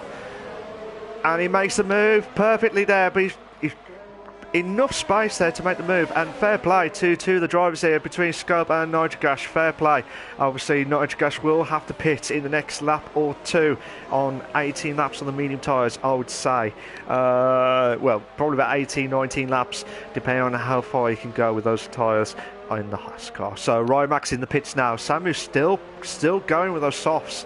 Fair play to him, but here we go now. So Stephen's come up to the turn 14 now. Rymax should come out of the pits in a moment or 2 here, but he's passing turn 15 now. He should be getting, I think Stephen will get ahead of Rymax here, but he'll be very close here. So Charlie's got the fastest of the race now with 1:11.998 here. Lozak's got a 3-second time penalty for multiple warnings now. Oh, actually, Rymax got ahead. Rymax got ahead of O'Steven. I thought O'Steven might have gone ahead, but I was totally wrong here, Tim. Yeah, just barely Rymac was able to get that, and now with 0 laps on those tires, O'Steven having 3 laps on his medium tires, it's not a huge disadvantage, but it might be just enough to where O'Steven may or may not be able to catch Rymac now at this point. In fact, it does look like Rymac is starting to put a little bit of ground between the two, but O'Steven also has to deal with the McLaren of Lozak, who is all up on the back of that Mercedes of O'Steven. Lozak just not giving any bit of room to O'Steven. He's not giving him any breathing room, rather, as O'Steven just is probably looking in his mirrors and just hoping that he can keep Lozak behind him. Absolutely. But in this game, in F1, you can't make any mistakes at all because it will ruin your race completely here. But fair play to Samu's still going in the second sector already. But it depends on how far his softs can go on here as well. So Lozak's trying closing on O'Steven now for 3rd place for the last podium here. But as long as O'Steven can try and keep those tyres ahead, he'll be fine there. He'll be fine. But I'm going to wait and see if Charlie can try and sneakily try and close in on Lozak here, which he is. As just saw at the glimpse there on the stream there as well. But the other battles we've got so far is to Spud Yoss for 6th and 7th place as well. So yeah, just see what happens here so far on lap 20 of 36. So Tim, who are you watching so far? Actually, just trying to find a bit of a battle. Lozak might be the closest one, with the exception of Yoss. He's trying to chase down O'Steven still. Now, remember, Lozak does have that 3-second time penalty, so that's going to hurt him come the end of this race. Now, Samu Papaito, who is actually just now pitting, he is actually having to serve out that 5-second time penalty because of the severe collision with Simon Palmer. I was about to say that Samu Papaito is going to have time penalties affect him at the end of the race. And speak of the devil, Lozak just picked up another 3-second time penalty, but Samu Papaito served that penalty in the pit lane. So he has fitted the medium tires. Will he come out in front of Rymac, or will Rymac be having the lead? Rymac will have the lead, just maybe. No, he will not. Samu Papaito just barely got out ahead of the racing point. So now it is Samu, Rymac, and O'Steven, your top 3 after lap 21. Samu just trying to pull away from Rymac, and with slightly fresher tires, he might be able to do it. Samu before that had a 25-second lead over Rymac, and he would have an even larger lead over him now if it weren't for the 5-second time penalty. Samu could not have timed it any more perfectly. Yeah, absolutely. But fair play to Rymac, who's going to try and put a lot of pressure on Samu here. But with this battles going on with the medium tyres here, O'Steven needs to push now, because obviously with Lozak and Charlie closing in as well, O'Steven needs to try and make that move here as quickly as possible. But Rymac still, again, looks like Samu's going to try and push away here. He's going to have to try and get that 5-second gap. 5-second gap here. But look at Rymac here, he's slowly closing in on Samu as much as possible here with the DRS. But I'm going to watch it from his point of view here to try and get... He should have the DRS now. Yes, he has. He's got the DRS open. He's going to try and get as close as much as possible into turn 4 here. But he does not. He's going a little bit... It looked like he was going to go a little bit wide there. But look at O'Steven now. O'Steven might be more closer to Rymac here for 2nd place here. But he's trying to do everything possible here as well, Tim. Yeah, and O'Steven really putting on a good race for himself here today. He almost had a podium last week, and he's trying to capitalize and get a podium this week, and it would be good to see O'Steven get that. I'm sure that it would help his confidence a ton, and the Mercedes just really seems to fit his driving style very well. And Rymac looks like he's actually starting to struggle just a little bit, as O'Steven is starting to gain on him even more now. Both drivers, I'm watching their telemetry, do not have anything on the ERS. Well, now...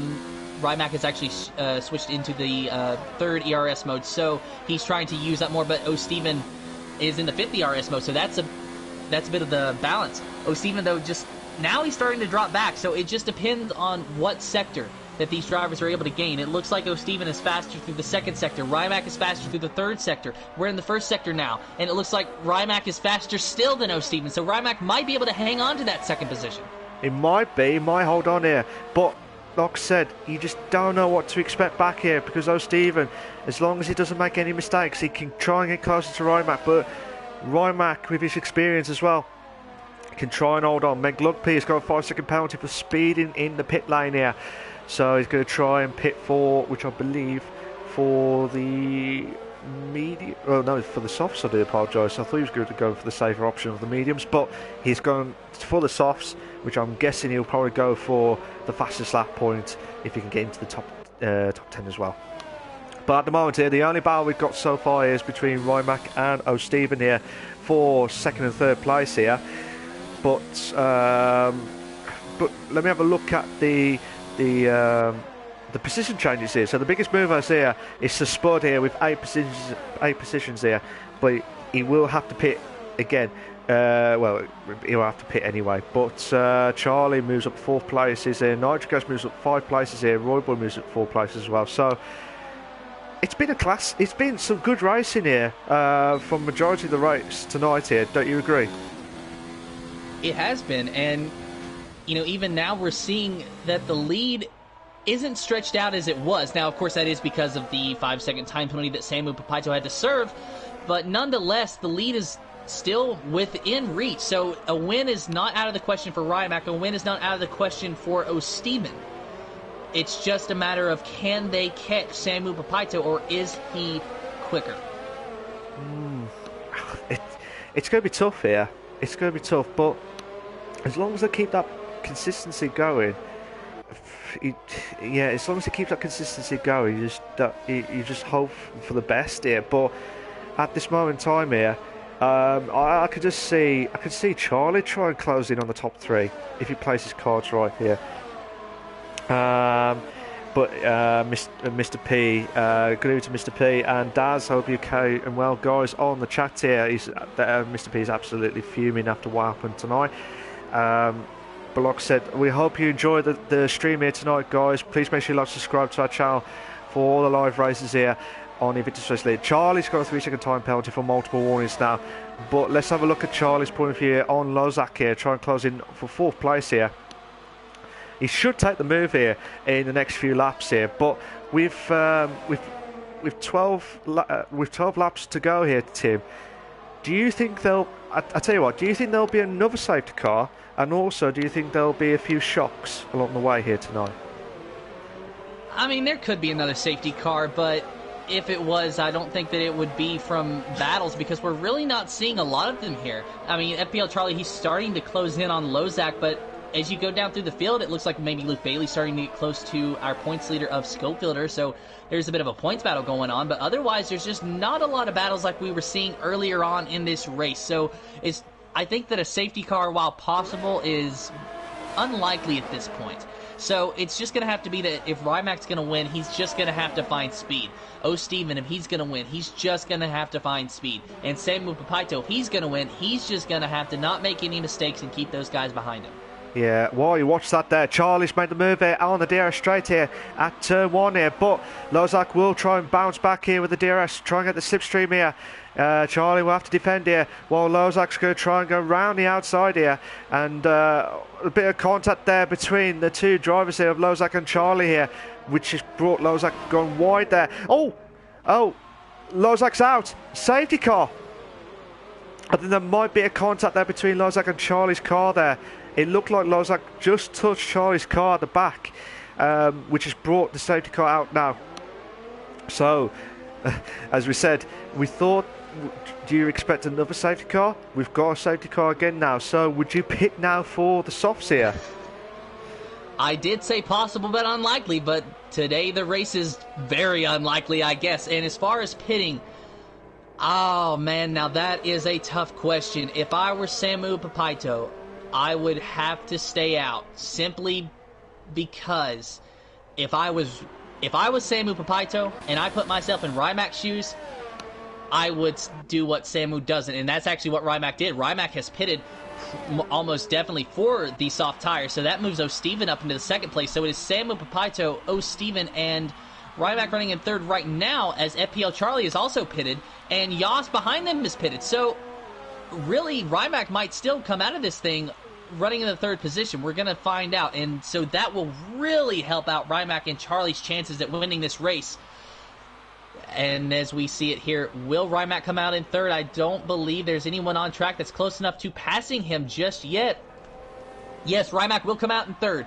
Rimac will come out in third. Luke Bailey will come out in the fourth position. So Luke Bailey, who did not pit, has moved up positions. He is now running fourth with 11 laps on those medium tires. Rimac pitted for soft, so he's going to have fresh tires. Steven, 11 laps on the medium tires, running in second. Samuel Paito, 6 laps on his tires. Yas, he pitted for fresh mediums, oddly enough. I'm surprised he didn't go for the softs, but maybe he knows something that we don't. So Yas running in the 6th position with fresh tires. Scope Filter on the fresh softs in 8th. So our points leader, who is right now behind the 2 closest drivers that are close to him in the point standings, is now running in 8th with fresh soft tires and a possibility to gain positions here. Absolutely, got the opportunity to gain some positions here, but I think with the safety car as well, I think it'll probably we might have it in the next few laps. I would say probably about another 2 laps. I would say, depending on where Nigel Gash, Roy Boy and Meg Luppi try and catch up with these guys as well. They're just coming up to the start finishing line straight now. Mr. P has just commented to say, what happened to my teammate Luke? He's moved up to 4th place. He had a bit of a battle in the middle of the pack here, so he had a bit of contact earlier on, but he has moved himself back up to 4th place here. So he's slowly getting back into the podiums here tonight. But at this moment in time, is Samu in the medium tyres on 1st place. Stephen in the medium tyres in 2nd place. Rimac on the softs in 3rd place. Luke Bailey on the old tyres of the mediums in 4th place. Charlie, Suspud, Scope, Sheepy, well, everyone else except for Yoss, who've had gone for the fresh softs, but except for Yoss, who went on for the fresh mediums as well.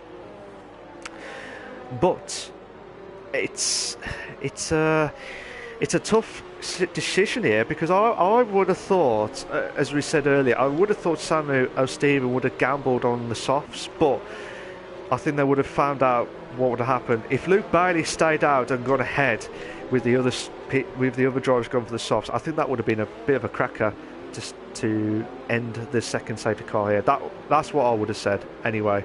But from that point of view on, let's see how we get on with this situation. Safety cars in this lap here, guys. Safety cars in this lap. So Tim, I'll let you do the honours to start off with the second safety car. Well, I think that this is about the 4th different start that we've had for this race today, but, each start is just as good as the last, if not better, and I love the safety car restarts myself, simply because it bunches the field up and we get to see good racing, and what better time to see good racing than on lap 28 of 36, with just 8 laps remaining. Samu Papaito is your leader, followed by O'Steven and Rimac in 3rd, Luke Bailey in 4th, and FPL Charlie in the 5th position, battling out with Luke, and now there is a Racing Point machine of Sheepy, who has crashed before they got to the line, so Sheepy is out of this race. Not sure what happened there. So far, we are still green, just a yellow flag in Sector 3 as Samu Papaito is pulling away from O'Steven through this DRS zone, but I don't think DRS is active now as Rimac is making a move on the inside of O'Steven, but will he be able to clear him? Maybe a little bit of contact between the Mercedes and Racing Point, but no harm, no foul. Both drivers just driving really hard side by side, wheel to wheel, and Rimac will get the position. So Rimac moving up into the 2nd position and chasing down Samu Papaito. Those fresh softs really paying off for him, and FBL Charlie now trying to make a move on O'Steven, getting very close. Thought better of it going through that corner that time, but will he be able to get closer to him? He also has fresh softs. So right now it is old mediums versus fresh softs, as Samu Papaito is just loving it. He's saying, come on guys, just keep battling it out and let me pull away. Yeah, hopefully he'll try and pull away as much as possible here, but look at this. I don't know what to say. I don't know what's going to happen here so far. With 8 laps left of the Invictus Racing League, the Realistic Performance League. Come up to lap 30 now, 36. Will anyone try and beat? Will Charlie make the move? Look, Charlie will try to make the move here. Oh no, Stephen here. But Spud is going to go around the outside here, and he's made the move. He's a little bit of contact there, but still watching Charlie try to close in on. Oh, Stephen now for 3rd place here, going too wide here. And coming up to turn 4 now. Charlie's trying to make the move. And he does. He's made the move here. But also Suspen's gone back into 6th place. Scott's moved up to 7th place now. Yoss has dropped down to 8th place now. So I'm not sure what's happened there from Yoss's point of view. But for Charlie's sake, on his debut race, brilliant stuff there. Yeah, already running in 3rd for Charlie. That's very brilliant. And those, like I said, those soft tires really paying dividends for Charlie. So going back to the battle for the lead, lap 30 of 36, Samu Papaito's lead is only 0.7 of a second over Rimac. That's obviously enough to win.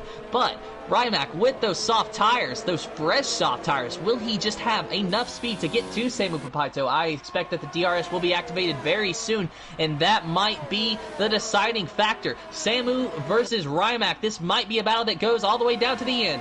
The DRS is enabled this time, and the first DRS section is right out of turn 3. So through turns 1, through turn 2, through turn 3, and now going to that straightaway as they head to turn 4.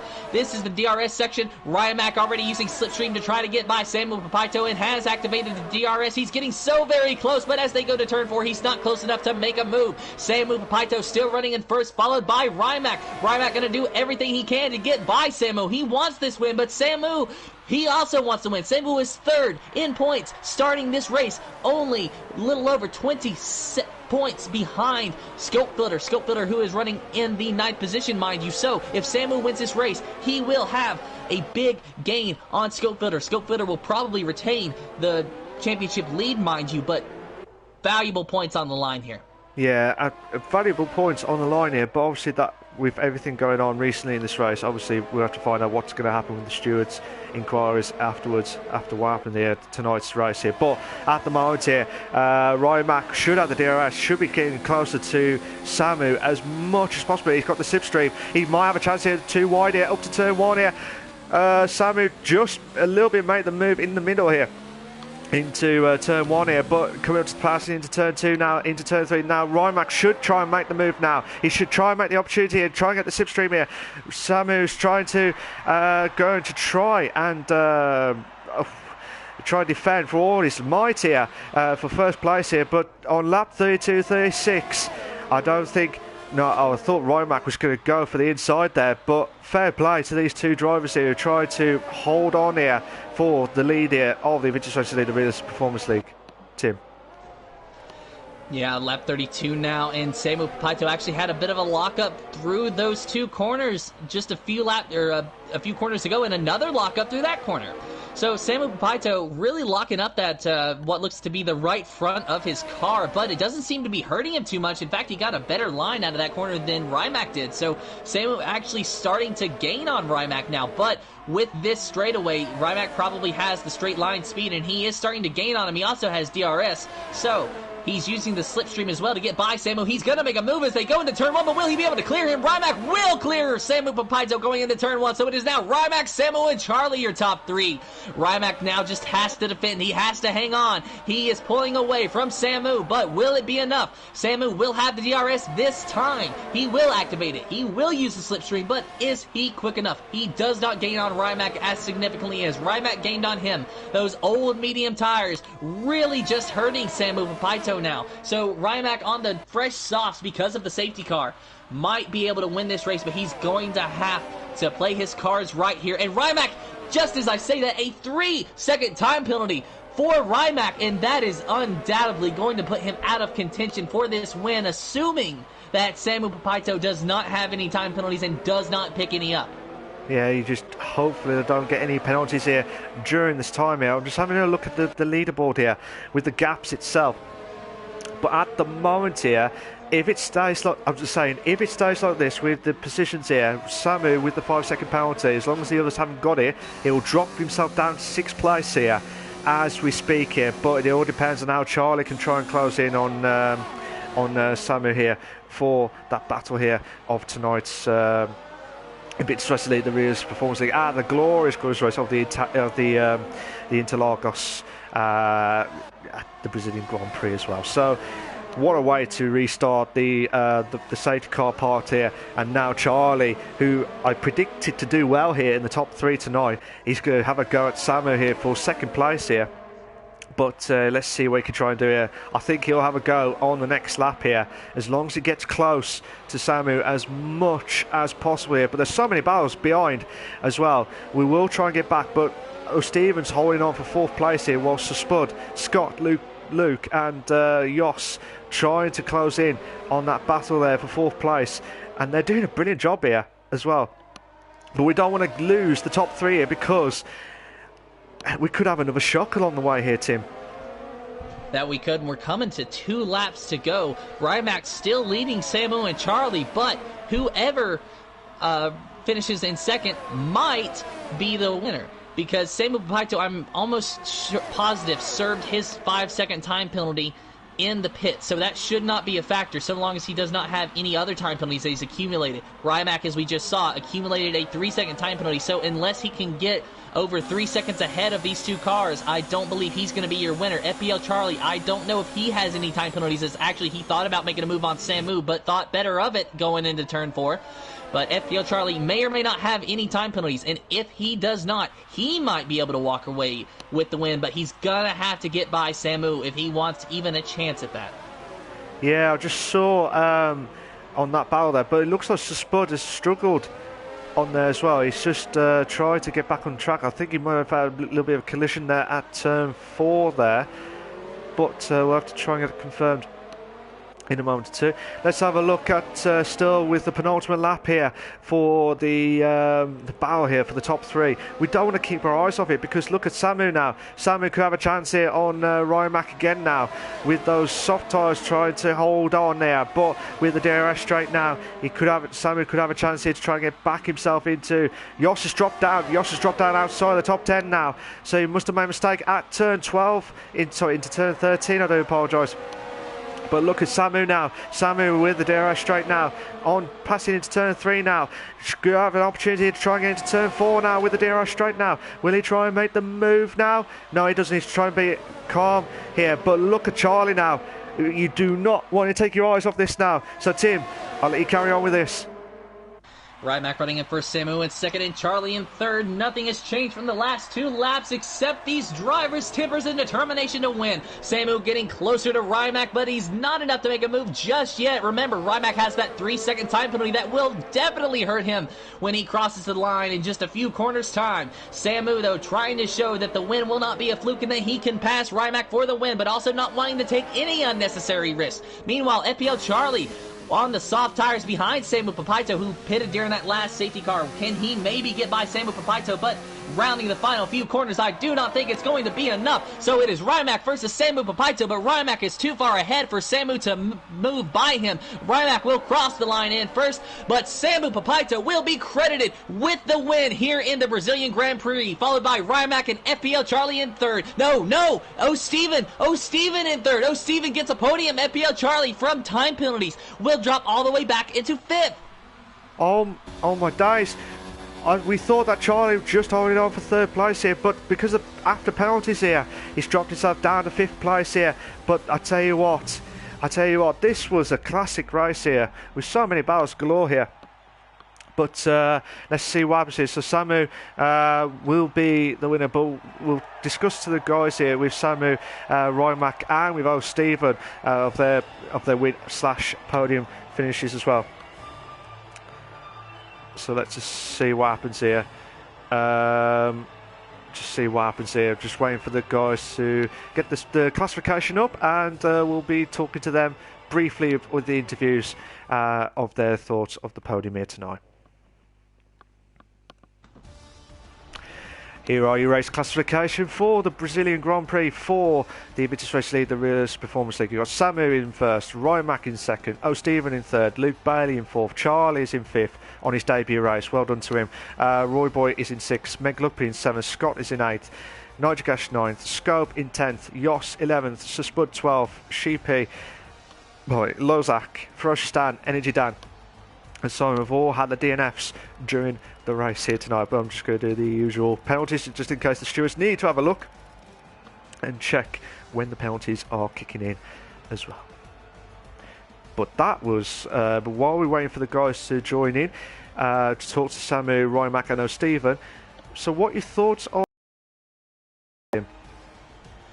Well, tonight's race was no shortage of action. That is for sure. However, there's definitely a lot of heartbreak involved. Of course, Simon Palmer getting the pole early on, but then, having that issue to where now he is basically finished dead last. So it's unfortunate. So heartbreak and triumph is the story of tonight.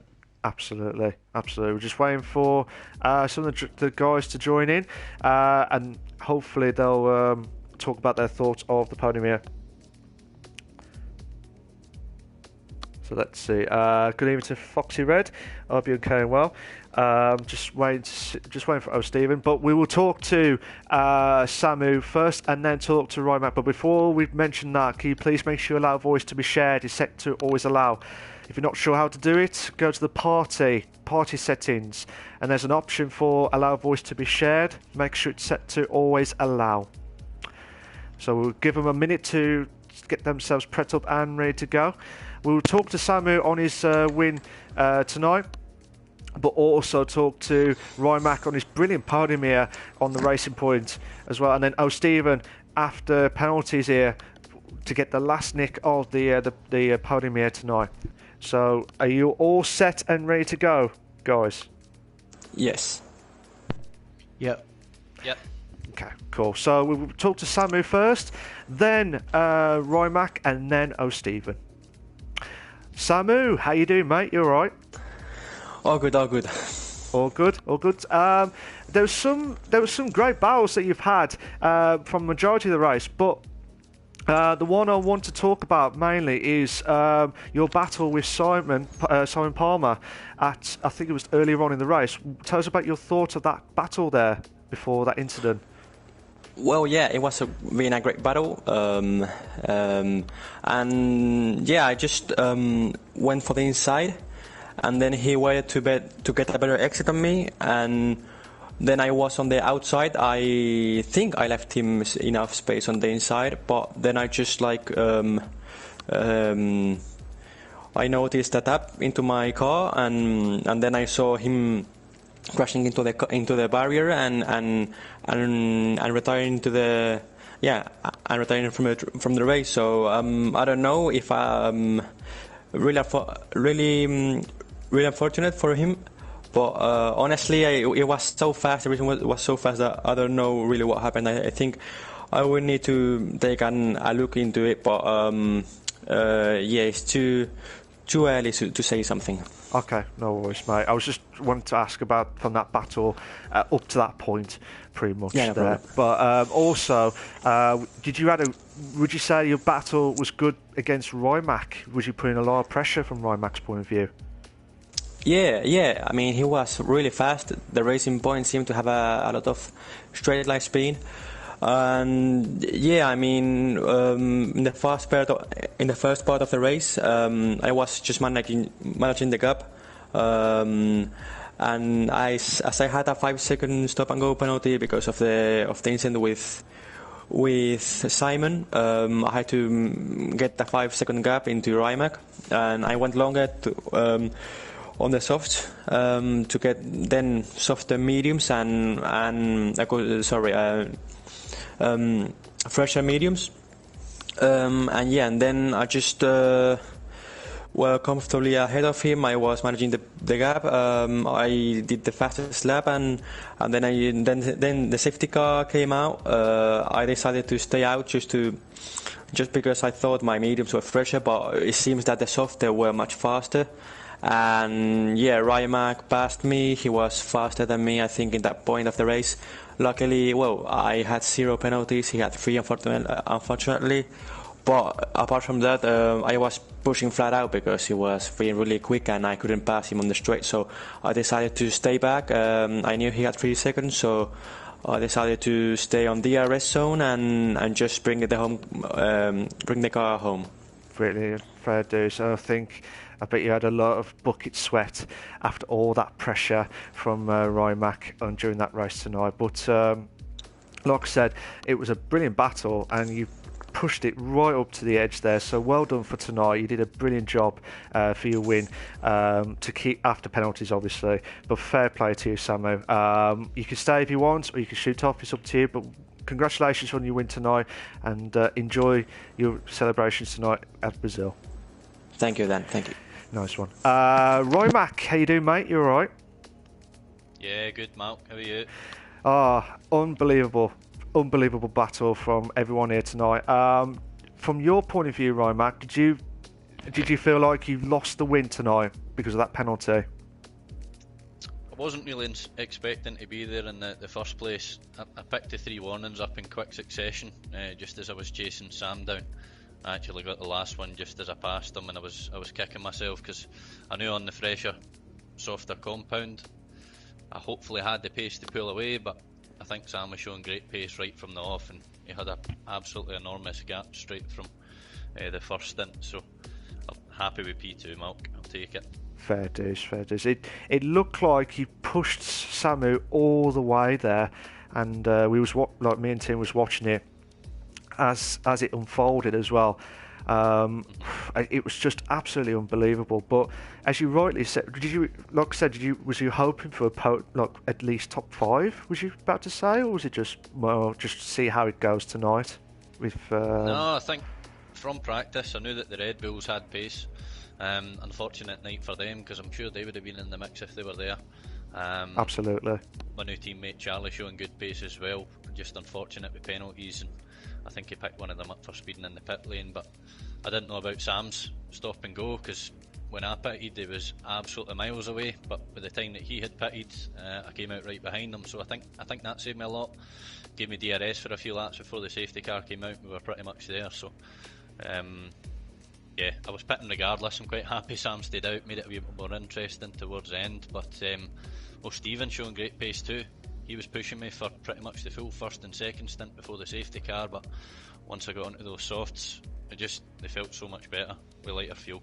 Absolutely. But overall, Roy Mack, it was a good battle, and it looked like you did the job to get past Samu, and obviously with the battles that you had with Stephen and everyone else, and it was just unfortunate you had that penalty near the end when you try and catch up with the new fresher softs, and to make it more interesting, it was a classic finishing at the end. And well done for that, Roy Mack. He did well to get second place and get a podium here, whatever happens here tonight. So well done. Have a good celebration at Brazil, and I'll speak to you soon. You can stay if you want, or you can shoot off. It's up to you, Roy Mack. But well done for tonight.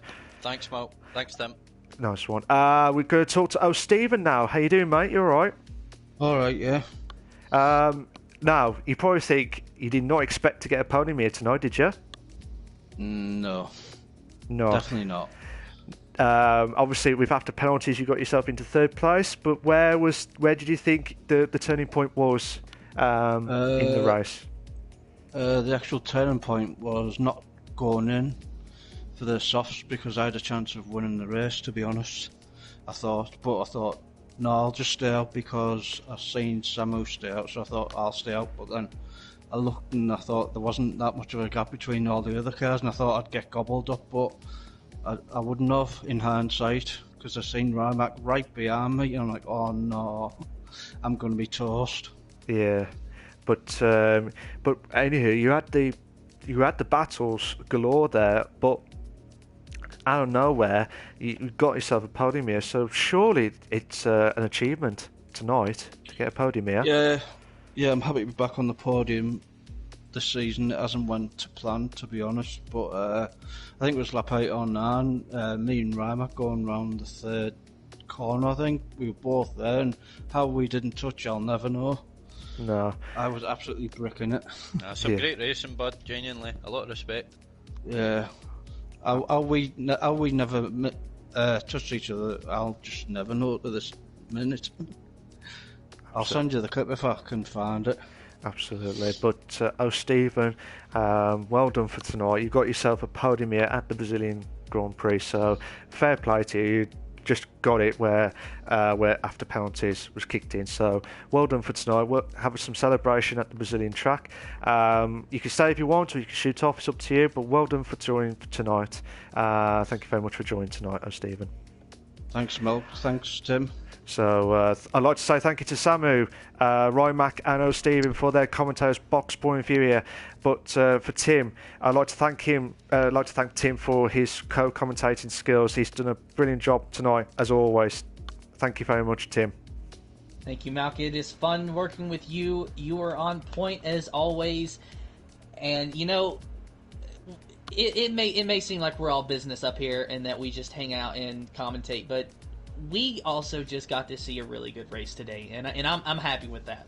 Absolutely, we got a great race at the Brazilian Grand Prix for the Invictus Racing League, the Realistic Performance League, and it was an absolute so many battles galore. We just could not get our eyes off the top three for the last stint there, so that was just manic stuff there. So make sure you rewatch that as well, guys. So this was the Invictus Racing League, the Realistic Performance League, live exclusive on the Tuesday nights. I was the main commentator for tonight, Malc, with my co-commentator Tim. Thank you to everyone that was watching the stream.